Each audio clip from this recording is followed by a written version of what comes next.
Hello. Hello. Good afternoon, friends out there in the virtual world. This is Ms Roshumba, and I'm here with a guest, Miss Diane. I'm going to elaborate on who she is in a moment, but I will go through the normal rituals. It's a beautiful day. We're indoors today as opposed to being outdoors last week. So let's start by saying, Let's Talk and Grow is the show with Ms Roshumba. And I've been doing this for quite some time now, a good 6 weeks or so.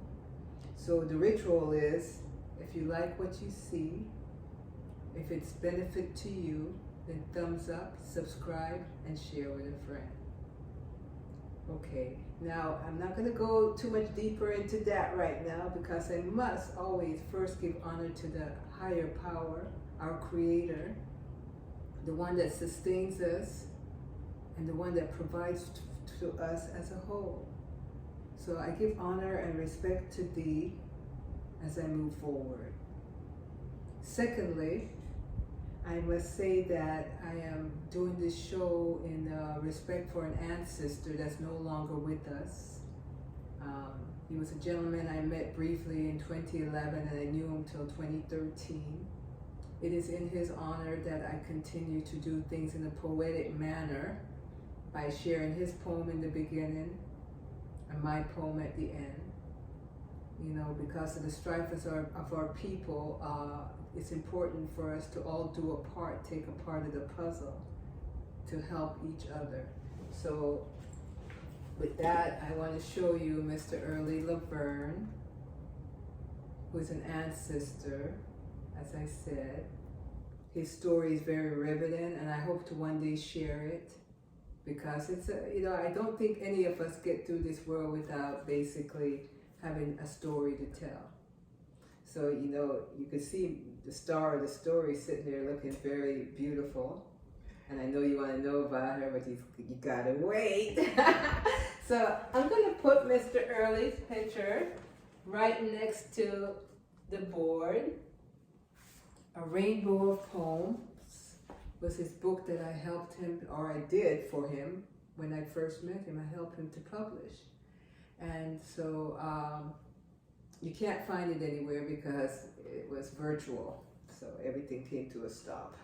So as you can see, here's my book, Truth and Light Are One, Poetic Soul Food. Next to the symbol, I am my brothers and sisters' keeper. I always start with a poem from my amazing ancestral brother, Early Laverne. And today's poem is called Never Regret, but True Respect. I'm on the take, discarding any past mistakes, be it great or isn't about nothing. Yet to you, it's about something. My heart I place in your hand, especially since I clearly understand.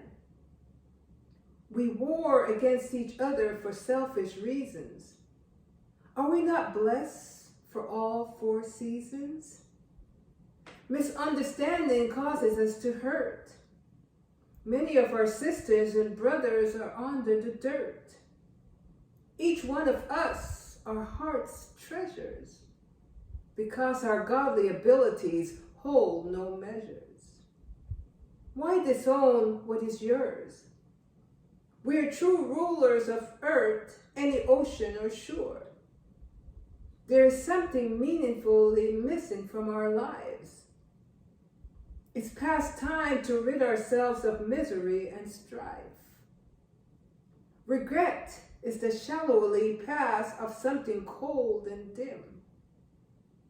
I'm glad I serve a supreme God whose name Elohim. Overall, I bear no reasonable or harmful defect. It's truth. It's a truth. Never regret, but true respect. Asheo. Amen.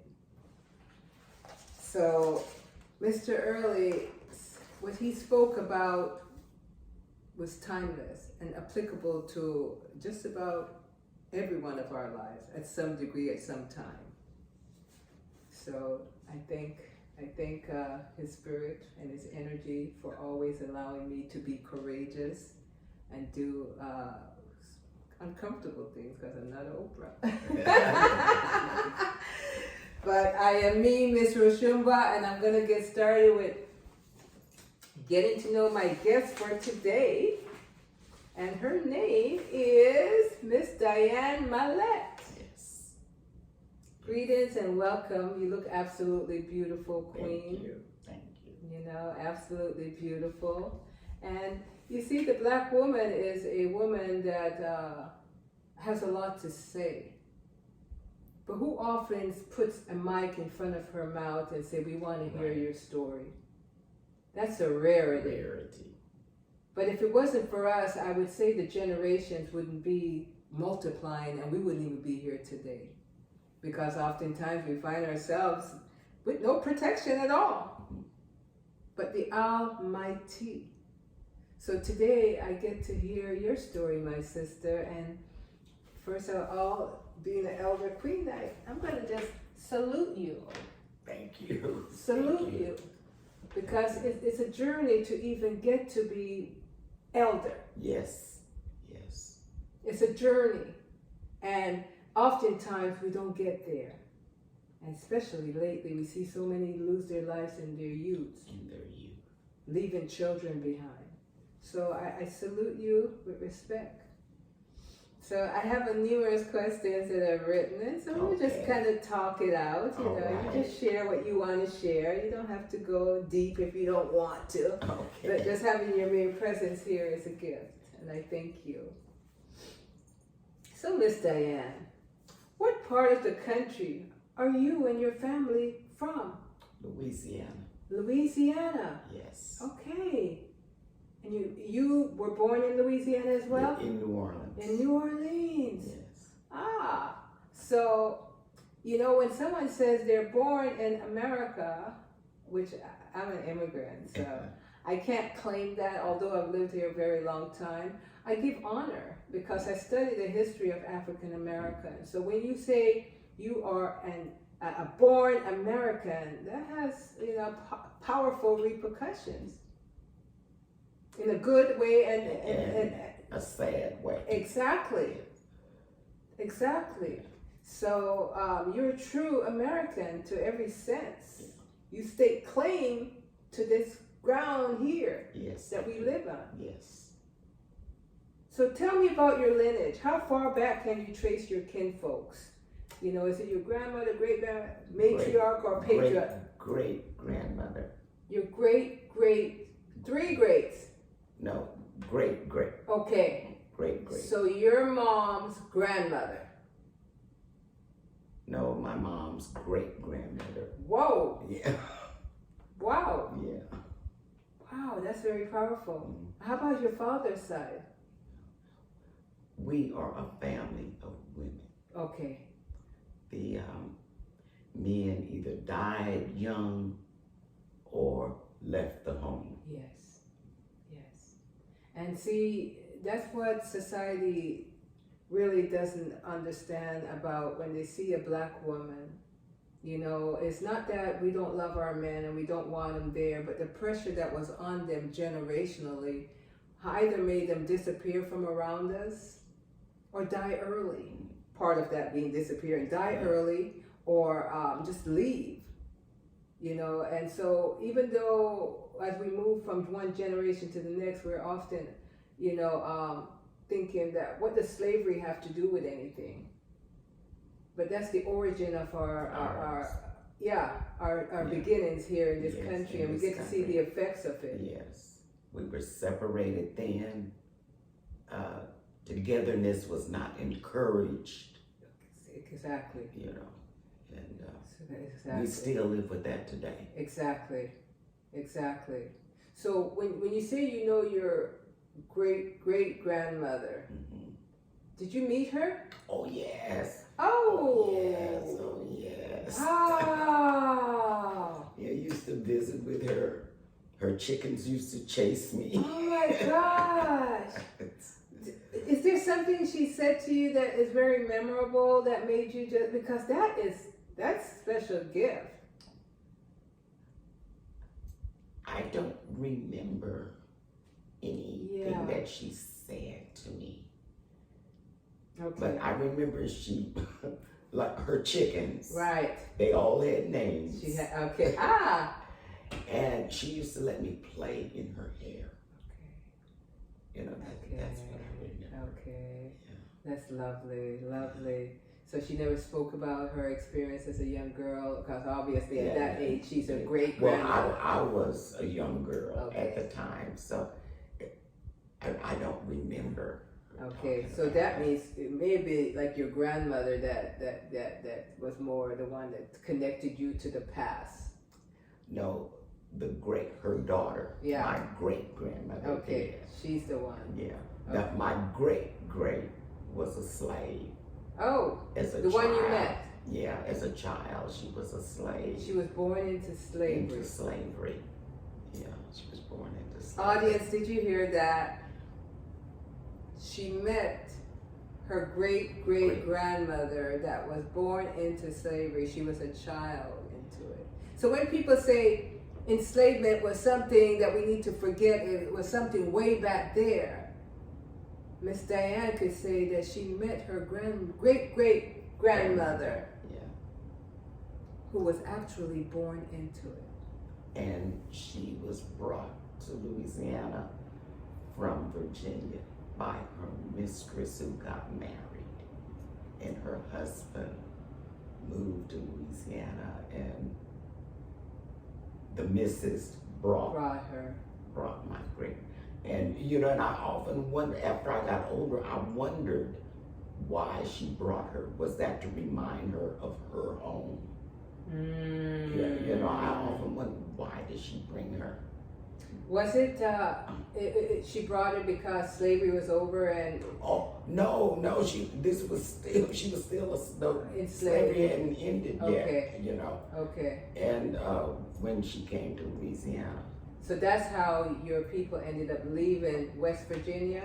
Virginia and coming to Louisiana. Was when your great grandmother was brought there. Yes. Wow. Yes. Wow, that's very powerful. And I'm a study of history, and that's part of why I do this, because I believe we must connect the dots of the past, because that helps us to see ourselves clearly, see our story clearly. Our narrative is going to be different from the stories of the oppressors that have us here. Definitely. So, and I think that's where our confusion lies, is somebody's story is where we're trying to fit in daily. But we must be clear what happened. Oh, I love that your story is so clear to you. Yes. And I'm sure the effects of it on your children is monumentous too, It should be. If it isn't, maybe today it will become that way. Wow, that's pretty powerful. My next question was, what was the most memorable about them or her? But you said it, the fact that you knew she came from another state, and she had her chickens, and she gave birth to a large family. Most of whom died. Okay. I remembered her son, because he was ill and he lived with her. Okay. I don't know what was wrong with him. Okay. But he was ill. Yes. And then her daughter, my great grandmother. Yes. Those are the only two of her children that I knew. Bless her heart and bless your heart for having had the experience and knowing that you have seen the past, and how, just the mere fact that it was connected to that very terrible time in our lives. What decade, just bringing it forward to you now as being born in this country, and what it was like for you as a young woman, growing up in your teens. Were you in California by then? Yes, I was in California. Okay. Yes. And so, what would you say the decade is that you came into your womanhood? Was it in the 60s, 70s? What was the decade that? Oh, 60s. The 60s. Okay. Black Panther period. Oh, yes. Okay. Black Power. You know. Say it right. Say what? Say it loud. I'm Say black it. and I'm proud. Yeah. Say it right. Say it loud. I'm black and I'm proud. Yes. Exactly. James Brown. Mm-hmm.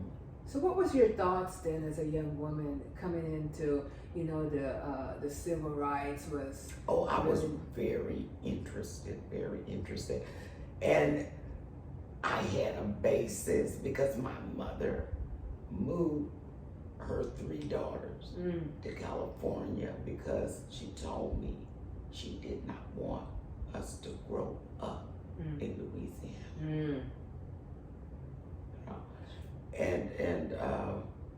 So I was very much aware. Yes.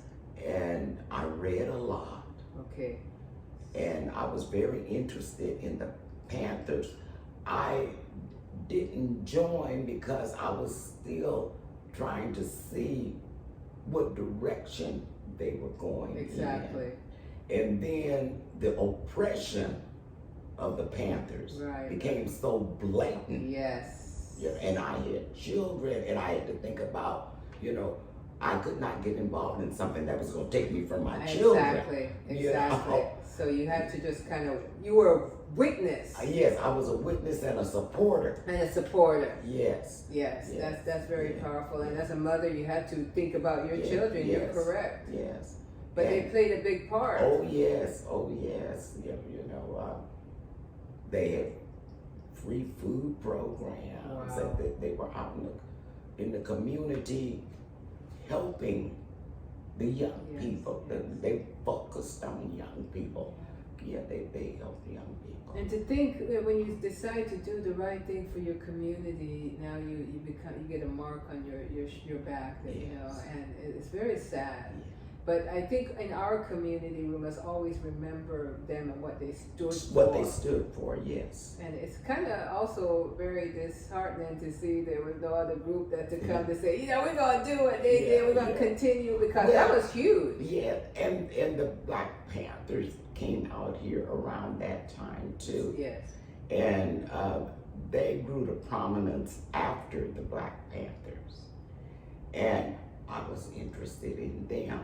However, I didn't like their position on the role of women. Oh, the Black Panthers? No, the Black Muslims. Oh, the Black Muslims. Oh, yeah, okay. I did not like their position on women.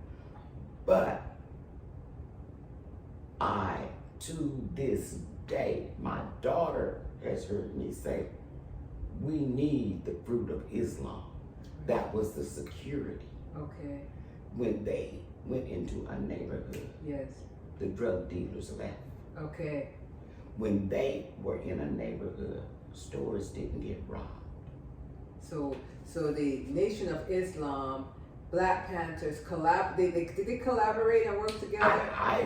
I don't think so. But they were both working for the upliftment of the people. Right. Wow. And I really respected. Yes. Their security was called Fruit of Islam. Oh. And I really respected them. What they did. I saw the respect. Yes.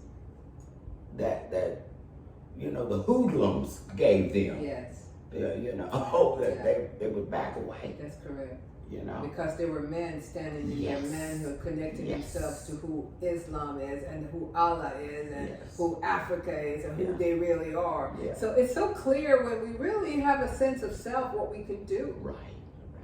You know, and the Black Panthers, they did theirs from the strength of who they were too. But I did hear you say, and it's so true, that through it all, the challenges we as women face, as our men was rising and protecting us and doing work, but it's where they put us in it. Yeah. You know, in the back, in the corner, in the kitchen. Yes. You know, and I think sometimes that's part of what has happened to our people as a whole. You know, because if we're not clear who we are to each other, if we're not clear what the woman's role is as a nurturer, a bringing forth of life, and a nurturer of the family, and should be included in a lot of the of what is necessary for us to rise. We should not be found subjugated and tied in a corner. Right.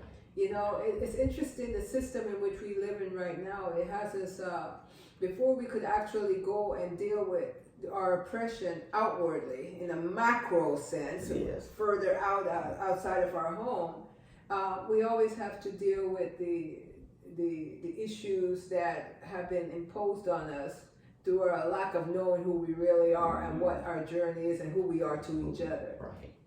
So we end up having to fight through, our own people, our own men, before we actually get, like I say, to the system that has puppeted us against each other.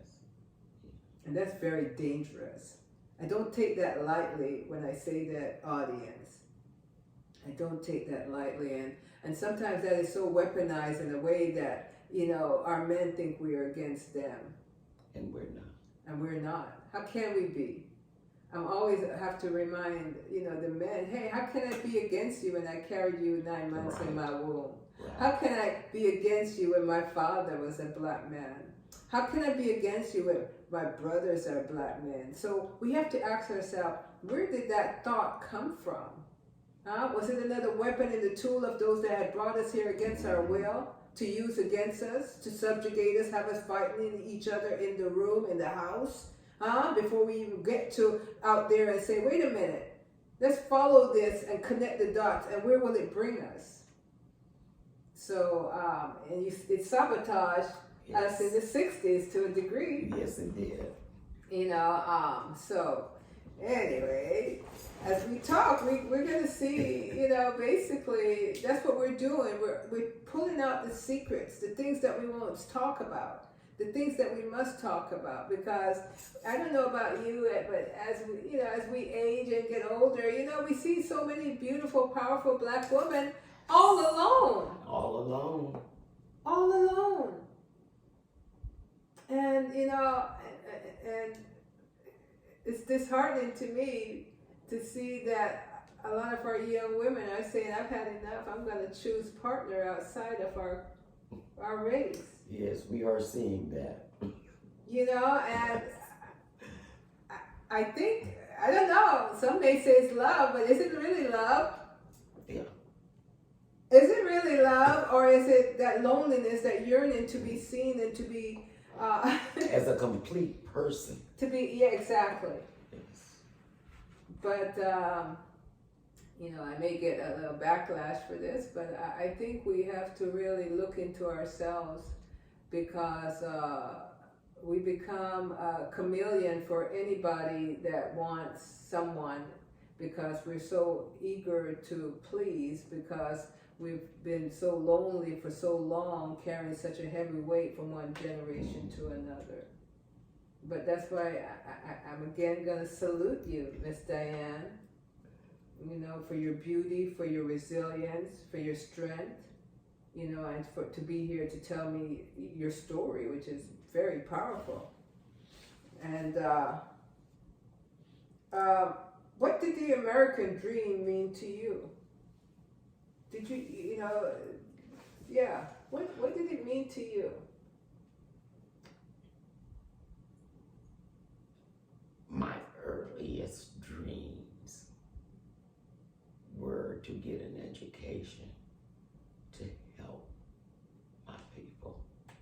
Your earliest dream was to get an education to help your people. Yes. Did you have a means in which you were going to do that? Was it a teacher or? I wanted to go into the criminal justice system as a probation officer or a parole officer. Okay. To help people who had been in the system and were now out and needed help. Okay. To transition back into society. To get jobs, right. Housing, okay. That type of thing. My mother had a house for rent, and she did it through a realtor. couple who applied, a couple with 2 young children applied. And the realtor told my mother, he just got out of prison, you don't want to rent to him. And my mother said, where is he gonna live? Somebody's gotta rent to him.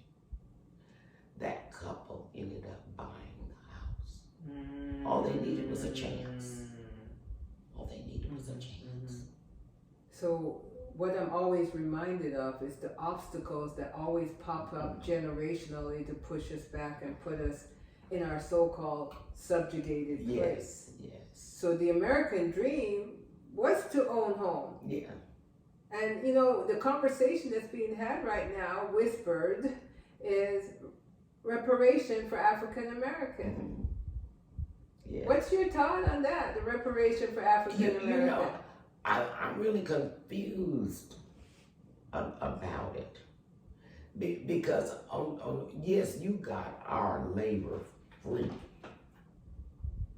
Yes. And paid us starvation wages. Yes.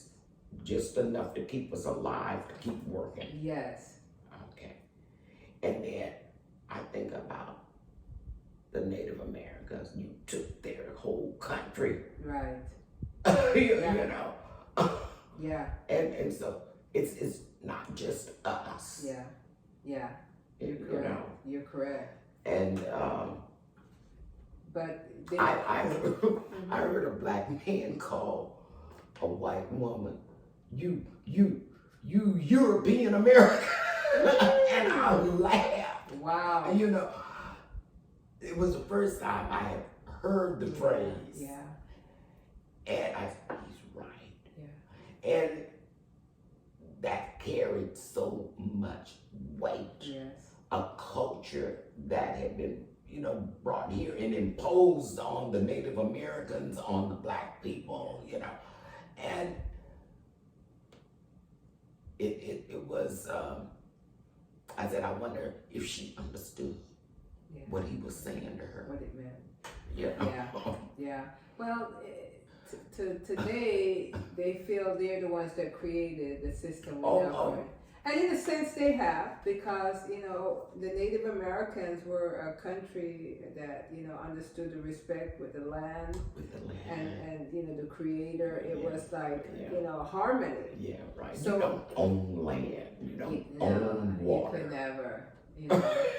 And we see the break in it now. We see that only so long it could hold water before it starts to implode. But when I think of reparation, especially for African Americans, because like I said, I'm an immigrant. Yeah. So reparation may be something that should be whispered from where I'm from. But reparation means to repair, in a sense. To give back, to, you know, fix. So I think of everyone of African descent should be given a home. Yes. You know, because the American dream is to have a home and education so you could realize and have a place for you and your children. So I believe that everyone of African descent, this is where you get to weed out the ones that are immigrant that may come and want to get theirs, should have a home. Especially based on what you said earlier, that, you know, he wanted to rent and they didn't want to rent to him. So there's so many terrible things that have happened generationally, and the labor, I mean, it can never be repaired. No. But from here on, if you have a place to live, you know, because if we go on the streets now, when things get difficult, then the system wants to raise the rent. Who ends up on the street, under the bridge? It's the same ancestors and the same people that their ancestors built this country for free. That's correct. And if we give honor generationally to the ones that served in the military, then there should be the same highest honor given to those of African descent. Because there's no other group of people, no other that could say that their ancestors, the male ancestors to be exact, fought in every war since the conception of this country. That is correct. And there's no other group that we see that has come lately, getting front row seats, could say their ancestors suffered the vicious trauma. We call it ma'afa. Like other groups would have their ways of saying their horror story. We call ours the ma'afa. The ma'afa is what happened from us being taken out of Africa, enslaved, enchained, branded, brought here, sold, raped, hung, and the psychic trauma from that. That's why I asked you about your lineage and your great-great-grandparents. Because oftentimes our lineage will not have the discussion, they will not tell you the horrors that they saw in their lifetime. So when I say, what did great-great-great-grandma tell you about what it was? But she wanted to, but by that time, like you say, she was just a gentle old woman, just thankful that old age came so she could rest. So, but if we send our children to school, and you say you love to read, because I heard you say that, because I do too. But one of the things that I realize is who controls the information, controls the people, controls the moment, controls the future. Disinformation. Right. that we receive in school. And audience, you have got to read. Yes. There is so much that you are not taught in school. Right. And the information is out there. Exactly. They tell you what they did. Go to the library. Doesn't cost Go to the library. You've got to read, she's saying. But one of the things that I've run across, because loving literature, I'm not just reading I'm reading to load the answers, what happened. Yeah. And one of the things that I've come to understand is who controls the education controls the mind and the future of our people. So if you're not teaching some people what they need to know, then what ends up happening is what?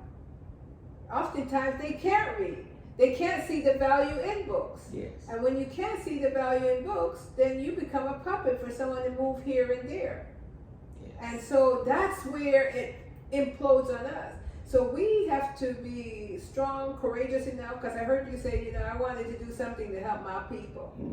But those, like today, people coming out of college, oftentimes they're just going and thinking about ways they could make a wealth for themselves. Yes. But blacks, the Islam of the 60s and the Black Panthers of that period in time understood whatever they do, they had to do it to uplift their people. And so I don't see a lot of people going into the educational teaching in order to be able to teach the truth to our people. So that's why this program is semi-important, because we're having that important conversation. I was on a committee to choose books for a 8th grade. It was for 8th grade history. And I got into it with the representative from the Department of Education because he presented 2 books and told us that we had to choose one. It was a committee of parents and teachers. And I said, you're telling us what to do. We're not making the choice. And he said, well, here are 2 books. I said, well, maybe I don't want either one of these. Correct. I might know about another one. Right. Well, these are the 2 that you have to choose from. That control over what we will learn if you kids go to school. What you will be exposed to. Yeah. But and that becomes our fault. Yeah. And if we know better, we do better. We do because oftentimes when they control the information, they control us. That's right. So they could say it's between this and this, and if you call your brother and sister to come and they look at you like, why are you going to debate with this person? They actually sometimes take their side. Right. They do. Because we've been trained in a story that is built by them. It's not the story of the oppressed. It's like there is a African proverb that says, the version of the story by the hunter will be different from the hunted. So the hunted is going to see the story different from the hunter. Yes. And, you know, I think oftentimes our problem is we're distracted by the media. You know, oftentimes we're distracted by what they have us eating. You know, because when you're cornered as the hunted, you know, you end up saying, you know, under pressure, I have to go have a drink. I have, you know, you don't even know why you do it, but that's what caused drug addiction in our community, is this ability to know something isn't right, but don't know what it is. And because... Or feel helpless. Yeah. If you do recognize, you feel helpless. Yes. I can't do anything. Exactly, the helplessness. But that's where in the past, the community used to stand strong. The church used to be a central in our community, a central place where we went. But that has even been watered down by money. So, but I really feel technology has taken over the minds of our children. Yes. And the medium, the movies, the fantasy, because when you feel empty, when you feel like your life don't matter, you know, let me just go turn on one of these movie channels and I'll get my feed there. Yeah. But I like to say that we have to remember the shoulders of our ancestors in which we stand on. Because if you think about the ones right after slavery or the ones during slavery, they don't get to see the benefits that we see now. No. And if we think, you know, our achievement in things, an ability to travel anywhere and travel in comfort is what making it is, that is not our story. That is not our narrative. No, it's not. We're still on a journey to one day be whole as a human being. So making it in our community should not be the achievement of a house. It should not be the achievement of things. It's can we move our children forward so that our ancestors could feel like their life was not in vain. And I would challenge, you know, can we get back to Africa and make it a home? That's what I would like, because, you know, Africa is, it's not like they've been asleep. It's just that other people have used them and come in there and made them their footstool, take out all the valuable resources and leave them with nothing, not even a sense of self. So we are the children of Africa, and we're suffering here. And the last place we're looking is Africa, you know? So I just want to tell you out there, there's over 1 million Chinese in Africa. I'm just saying. Yeah. Okay. I'm just saying, there's over 1 million. So if you can't find your way there in your lifetime, what's your priority? Tell me, your family, you have children? Yes, 4. 4? Yes. 2 boys, 2 girls? No, 3 boys, 2 girls. 3 boys, 3 boys, 2 girls? Excuse me, 3 boys, 1 girl. 1 girl. Oh, one special. You know, I'm kind of that way too. Yeah. I come from a family of 5 boys, 1 girl. 1 girl. And I gave birth to 1 girl, 1 boy. So that 1 girl energy keeps going on. Yeah, it keeps going. Yeah. But you came from all sisters? Yes. Okay. Yes. Are they still alive? Yes. Oh, yes. and are you all close? I'm very close to the one next to me. Yes. The youngest one, not so much. Okay. She's close to my daughter. Okay. Okay. Yeah. Yes. Wonderful. Yeah. So you know what it's like to have female energy sisters. Yes. Yes. And the Creator blessed you with 3 boys. That must have been interesting, coming from all girls and now got to make boys. Were you married at the time when you had them and everything? Yes. And I am the first in a direct line to have male babies who survived. Oh. Did you hear that, audience?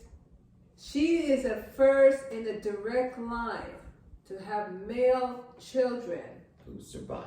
who survived. Based on what? Childbirth. Childbirth. Yeah. Because most of them died in childbirth? Right, or shortly after. And then my daughter has 2 sons. So and then her son, one of her sons has 3 sons. Wow. You know, so the curse has been lifted. Yes. Almighty Creator. Yes. And sometimes when we sit back, if we use our moments of quietness to introspect our mind, oftentimes, the spirit of our ancestors may even show us that it's something that traumatically happened many, many generations ago that made it difficult for the boys to come. Yes, yes. Because see, we live in America, but we are not really a true American. We are Africans realizing the journey that was upsetting when we were brought here. We're realizing it from one generation to another. So when we go internally, spiritually, we kind of could put together things that's different from what a psychologist would tell us here, or their books would tell us here, or their system. Because the fact that we're still here really speaks volume. And they tried. They tried. Yes. Yeah. So congratulations to you and your children for having the courage to do the work, to bring them forward, and they're doing well. Yes. Give thanks. So I had a question. What do you want the black man to know about you, the black woman? What would you want them to know? Because sometimes our society, when they see a black woman, what do you want them to know when they see you enter a room? That I can make decisions. We have always made decisions. You have survived because we made decisions. Mm-hmm. Yeah. Yes. So you want them to know that you've made decisions. That's why they're still here. Yes. And to respect that. Respect it. Yeah. Because when the mother is weak, the family loses. Yes. When the mother is broken, the family loses. What would you want the black woman or the young black woman to know about you and your experiences and what that should mean to them? That they should recognize their strength. Yes. And that you have wisdom within you. Get in your quiet corner. Correct. Wisdom within you, get in the quiet corner, she said. And it will come forth. And it will come forth. Oh, respect, Mama, respect. Yes. Thank you for that, Miss Diane. What do you want to say to your countrymen and women of another hue in this American country, of your ancestors and your birth, as well as that of your offspring, as to the effects of their system on your life? So in other words, what would you want to tell the European, all those Johnny-come-lately people that see you and they act like, oh, what do you want to tell them directly about who you are and what your stance is as a black woman in this country? Was it Harriet Tubman who said, "Ain't I a woman? Ain't I a woman?" Ouch! Yes. Yeah, I'm a human. Yes. Just like you. Yes. I have all the hopes and desires that beat in your breast. Yes. What you want for your children, I want for my children. Exactly. Exactly. That it's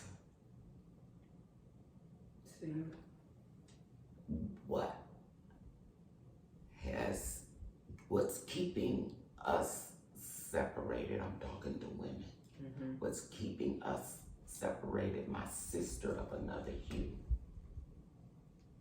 is the same thing that was done to my people. Men are oppressing you. Did you hear what she says? Speak it to the camera. Oh. Speak it to the camera. My sister of another hue, you are being oppressed by men. Some of you have come to that realization. But in general, you haven't. The large majority of you have not recognized that the oppression of my people, male and female, is the oppression that has been placed on you as women. All right? You know, the Supreme Court just said, you can't even control your body. You can't have an abortion if you want one. That should be a decision between you and your doctor and that child's father. That's right. Nobody else. Nobody else. And for people who are against abortion, I say don't have one.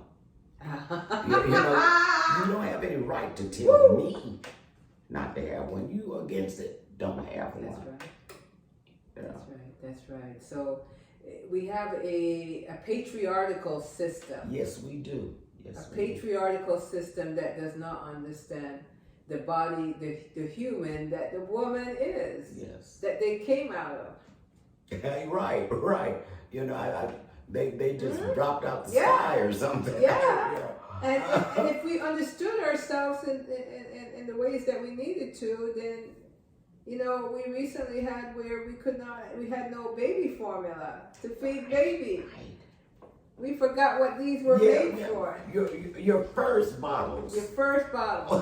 Perfectly made. Yes. You know, yes. So, you know, we've let a patriarchal system take control of the reign of lives of women.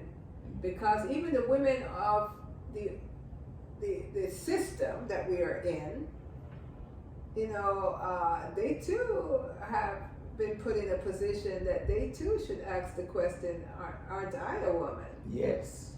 Because the freedom of a woman is not just to be given to things and fancy anything, it's to the ability to think and to not just procreate, but think at the bigger picture. Because if you have a home and there's no woman in there, it's really not a home, it's a house. And so the woman is extremely valuable, and she should not be controlled by someone that cannot carry life. The man is the supporter of the woman, the protector of the woman, guiding. Yes, we need you to guide the yin and the yang. We simultaneously work together, but there's some confusion there.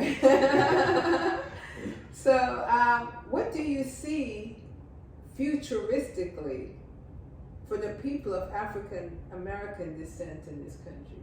What do you see the future? What will it look like when you think of like your young grandchildren, your children? What do you think it's going to look like based on how it looks now?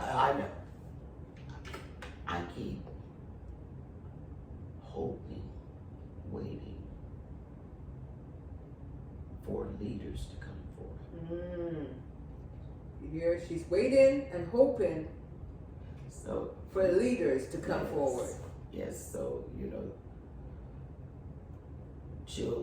children of my grandchildren's generation and my great-grandchildren's generation. Yes. Somebody's got to step out there. Wow. You know, somebody's got to, you know, raise the fist again. Yes. Raise the fist again. And do you see anyone that shows any semblance of maybe that they're going to be capable of doing that? Have you seen it Among young people or just anyone in general right now, the younger generation? There are, well, Jay-Z comes to mind, the rapper Jay-Z. Jay-Z! Because he is doing things behind the scenes. Yes. And so I don't know how many others Right. are doing things behind the scenes. But we need someone to step out in the spotlight for young people to gravitate to war. Wars are fought by young people. Yes, it is. Definitely. You know, old people send them to war. Right. but the fighting is done by young people. And grassroots people. And grassroots people. You know, because sometimes those that have achieved high standards in this country, their high standards is defined by how much money they have. Right, right. You know, how much money they have. You can have a lot of money, but if you don't understand the struggle, if you don't understand how to empower and allow and teach people to rise, if you know, if you're chasing that money that takes you into silence, you just want to look at your bank account statement. Yeah, I'm not going to say anything because I need my money to come. Yeah. So I kind of find that, you know, money is a semi-antichrist. Oh, yes. Because, you know, it have you do things you don't want to do. Be around people you shouldn't be around. Living a life that brings you really an emptiness. So that's why I always ask, whose narrative are you using? Yeah. Because I'm sorry, go ahead. No, you finish. Yeah, because some people, you know, there is a system of wealth for a people. You know, but our wealth is a wealth of knowledge and oneness amongst each other. It's not monetary wealth. You know, and right. I think that's what we have to be clear on. Yes, I agree. Yeah. So go ahead. I'm sorry. I just thought about the football player Colin Kaepernick. Yes. Who knelt down. Yes. Instead of standing up with his hand over his heart. Right. You know? Took a knee. And I supported him. I don't know how many other people did, but they slapped him down. Mm-hmm. They slapped him down. And, you know, he could not work in his chosen profession. To this day, he cannot work in his chosen profession. But you see, the warrior and the progressive people as ourselves, that's when he becomes the hero. Yes. So maybe it would be he that decides to. You know, and I was hoping, you know, young people, oh, okay, yeah, he's right, you know. And it was just a voice here and a voice there, you know. But no groundswell of support for that young man. And it's just another reminder that we're being so programmed through the movies, through, you know, who's wearing what, who got what, through, I hate to say it, marijuana. Yes. Marijuana has become a sedative to put us to sleep. You know, so don't get me wrong, over the years, you know, I understand the value of it and, you know, like having a nice drink at the end of the day, but now where you can get it anytime, everywhere, there's going to be a group of people that oppression on their back, they're going to reach for it more often. And they'll find themselves just sitting there all day like, I know I'm supposed to get up. Yeah.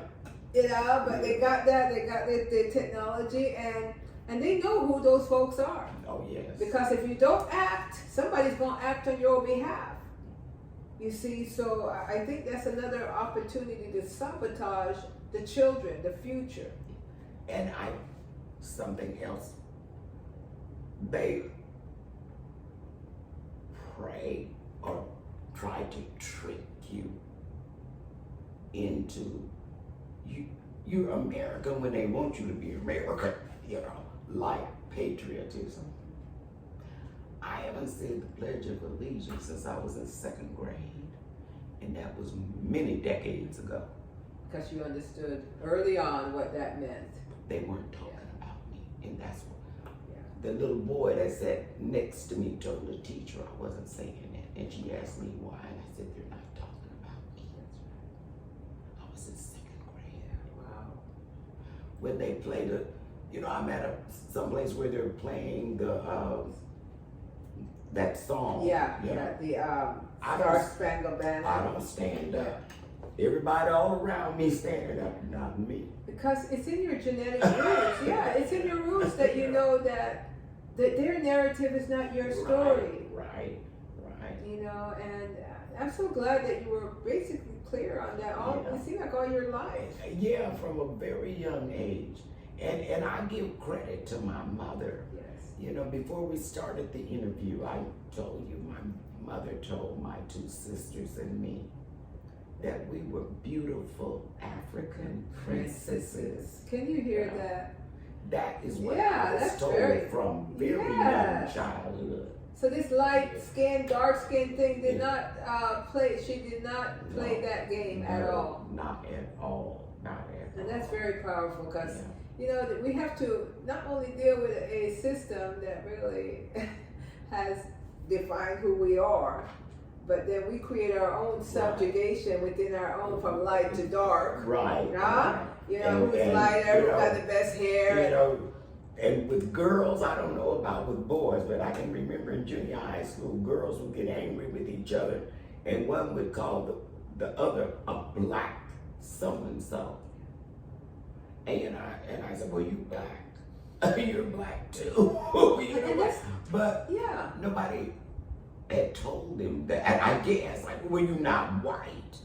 Well, you know what I've come to understand is if you watch their system long enough, only a mirror will remind you that you are not white. Yeah. Because if you're being taught in school, if the movies you see, if the books you read, if everything is not about you, then you know, if you're not there when you glimpse yourself, you're gonna say, "Oh my God, you know, I gotta straighten my hair. You know, let me get my long way. You know, this is why we do what we do." Are you familiar with the magazine Ebony? Yes. Okay. Yeah. Ebony and Jet were two of the first magazines to cater to black people. Yes. And Essence too. Oh, Essence wasn't there then. They came in 70, I think. Yeah, because they had Jet and Ebony when I was a child. Okay, 60s. And I didn't like Ebony. And my mother had a subscription. And she asked me why. And I said, because none of the people look like me. They had dark complexioned men in articles, but every article featuring a black woman was fair skinned. That wasn't me. I didn't see myself. Yeah. And you see, based on what you've said right there, that's gonna be another conversation. Because if we talk about a system that oppresses, we have to really talk about how we oppress each other. So I'm so glad you brought that up. We absorb that. Yeah, and use it and weaponize it against each other. Yes. But I'm getting ready to close because sometimes our conversation, you know, people are very short-winded, short visual when they go to YouTube to watch the show. If it ain't 10, 15 minutes, they want to just hop on and go. You're teaching them to have a short attention span. Exactly. They don't want to, so they may not get to the meat of the potato of what we're trying to say. Right. But, you know, what I hope to do is revisit some of my guests because, you know, like I say, your story is not one to be told in an hour. You know, you didn't survive all these years without having valuable jewels to share. Yes. And so I'm so honored to have you here and to share what you did. And I do hope, audience, that you get to this point in the video to just, you know, hear what she has to say and all the things she's said. Don't just, you know, listen to the first 10, 15 minutes and go on to the next, please. Because we're doing this not just for us, because, you know, we're doing it for you all to learn something, for what you're not maybe getting in school or even higher education. You know, not even on the street, not even the movies that you see are we talking about the value of what it means to be people of African descent and survivors. So I like to finish by asking a question that you just basically end up, you know, filling in the blank. Okay. So you give thanks for? I give thanks for my children. Say it to the camera to hear you. I give thanks for my children. Wow. And I selfishly ask the Creator to let me live to see them grow up. Ashe. And then I ask to let me see my grandchildren grow up. Ashe. And now I am seriously greedy because I want to see my great-grandchildren grow up. Hey, and she was able to see that of her grandmother. So maybe the Creator will not let her down, and so I thank you so much for the opportunity to hear your story. Thank you for inviting me. Yes, and your valuable story too. And you're valuable. And our society, I know me personally, I'm happy to know you and to know your connection in our community, in our family. Yes. And I love children. I have yes. taken over your grandchildren. Don't tell my story to the world. I don't want them to know too much about me yet. Yeah. One day I will be interviewed, but I am not there yet. Yes. So I always finish with a poem myself for my book, Truth and Light Are One, Poetic Soul Food. And the poem I'll be doing today is called While We Wait. While we wait, we must not hesitate to meditate on those terrible things that cause us pain and hate, separation. Those terrible thoughts that we inevitably cause in us to forget that we meditate and wait for that moment when everything must change. While we wait, we medicate ourselves to the feelings that must be felt in order to heal from the disconnection from the roots of God's creation. Left now in limbo, going to and fro, unsure which way the wind blows. Who knows? Who knew that in the test, revealed is the mess of our indecisiveness, of why we are here, there, and everywhere. There. While we wait, we must look again at those fresh new faces, so perfectly new to what we all agree is old, worn, and broken down. Yes, take a peek at that new gift we know in a child, filled with smiles and a bold, beautiful eyes. That smile is what we once knew when we too was brand new. Now, while we wait, let's not hesitate to bring back the newness that is now the oldest of you. Baby you has now moved further down the road, way over yonder, close to the end than where you began, soon to be a baby again. Only this time, while we wait, let's celebrate the miracle of we, beginning to end. We must agree that the magical world we were born to see, if still there, must be like the child that lives deep in you and me, must be a place of joy and glee while we wait for the end. Can we all agree to begin to be what God has created in we? The magic of oneness, you and me. Can we? Ashe. So another session of Let's Talk and Grow with Ms Roshumba has come to an end. And if you like what you've heard, hopefully you learned something that you didn't know, then please share it, subscribe, and I'll see you again soon. Be blessed, and thank you again, Ms. Diane, for being my guest. Ashe o amen. Boom.